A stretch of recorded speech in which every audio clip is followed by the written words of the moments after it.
Martinha, o Brasil vive um terceiro turno das eleições. O partido do presidente pedindo a anulação do segundo turno. Temos uma militância pró-golpe em atos em frente aos quartéis pelo país. A diplomação do presidente eleito Lula será no dia 19 de dezembro.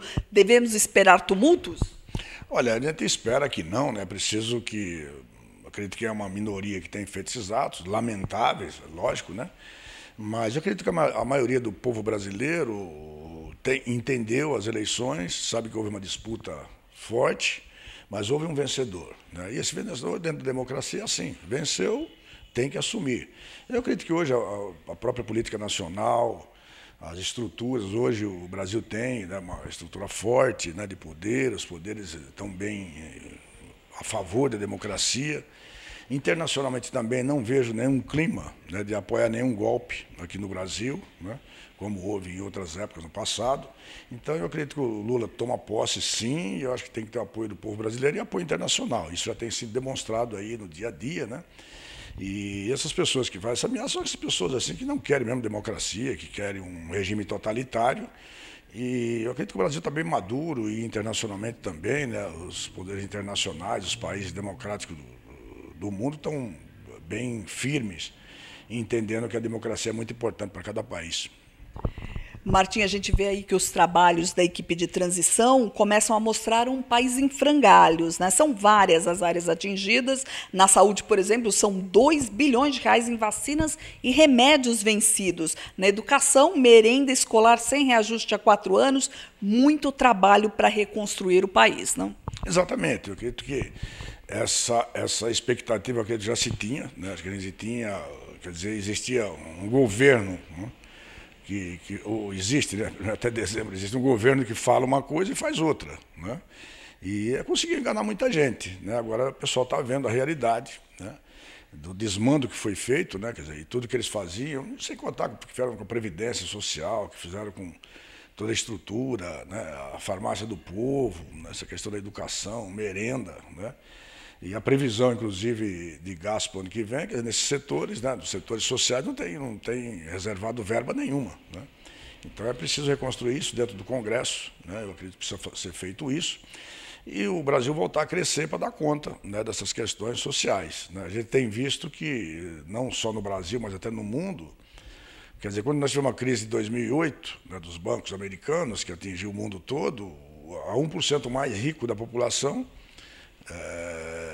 enriqueceram mais. Agora, na pandemia, foi a mesma coisa, né? Esse 1% estão mais rico e os 99% da população mais pobre. Então, quer dizer, precisa achatar essa pirâmide, precisa ter distribuição de renda, né? E crescer. O Brasil precisa crescer, né? Porque crescendo você tem mais condições, inclusive, de atender essas áreas sociais. Eu acredito que o ano que vem vai ser um ano difícil mesmo, né?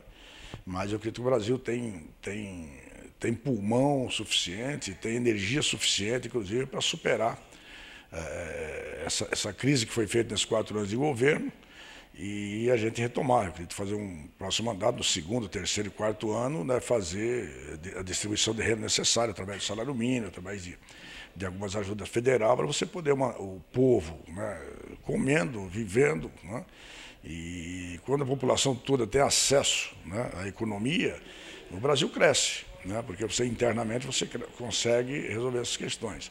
E eu acredito que a relação internacional do Brasil volta a reconstruir também, que a gente tinha perdido muito disso daí no país.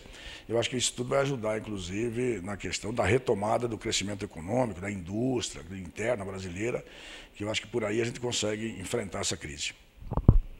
E, Martim, uma das preocupações da equipe do presidente eleito Lula é o espaço no orçamento do próximo ano, né?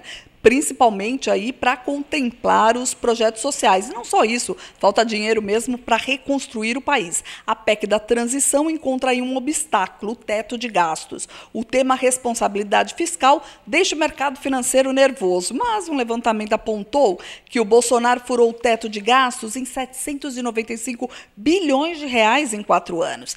Está na hora de falar sobre isso em definitivo? Dá para continuar com um teto de gastos que impede aí o desenvolvimento do país? Eu acredito que a eleição do Lula, com as mensagens que ele mandou e pela prática que ele teve nos 2 anos de mandato dele, eu acho que dá uma certa estabilidade, uma certa seriedade, mesmo para os investidores, né? A gente sabe, investidor eles reclamam, chiam, podem ter as razões deles, mas é preciso que para eles lembrarem que no governo do Lula, os 2 mandatos do Lula foi quando eles mais ganharam dinheiro nesse país, né? E o Brasil cresceu, e foi possível crescer. Então, é preciso que todos colaborem nesse momento difícil para que a gente volte a crescer, né? Se o Brasil não crescer, eles também não vão ter o retorno que eles precisam, os investidores. Então, nós precisamos ter esse entendimento social. O Congresso também precisa compreender essa situação. E a palavra do Lula tem muita força, assim, sabe, acho que dentro do Congresso, para a sociedade, a nível internacional, que é muito importante também, né, esse crédito, essa confiança no país. Tendo confiança e todo mundo ajudando, né, mutuamente, eu acho que a gente consegue enfrentar. O teto de gastos, se fosse no governo da Dilma, sofreu impeachment por muito menos que isso.